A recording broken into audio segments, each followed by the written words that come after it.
Welcome to Lesson 3. This is a whole class video focused on an important math concept. Today, we are learning how to find the least common multiple, or LCM, of two numbers.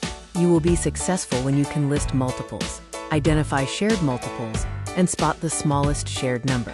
Welcome to the lesson on the least common multiple, or LCM. Our goal is to list multiples, identify those shared by two numbers, and find the smallest number they both share. Let's quickly review what a multiple is. Think of it like a skip counting trail.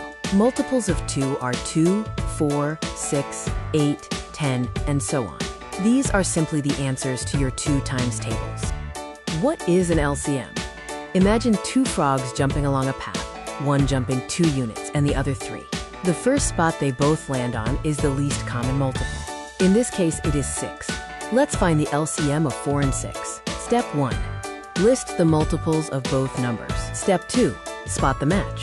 The first number in both lists is 12. Therefore, the LCM of 4 and 6 is 12. Now, let's find the LCM of 3 and 5 together. Step 1. List multiples of 3. Step 2. List multiples of 5. Step 3. Spot the match. The first shared number is 15. The LCM of 3 and 5 is 15. It's time for an independent challenge.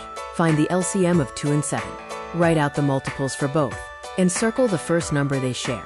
An example is provided for guidance. Great work today.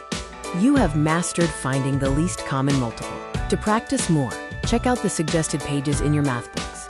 Numicon Book 5, pages 75 to 76, and Numicon Book 6, page 20. Here are some additional LCM sprint activities, categorized by difficulty, for more practice. Choose a column and find the least common multiple for each set of numbers. Here are the answers for the LCM sprint activities. Review your work and check if your answers match the provided list.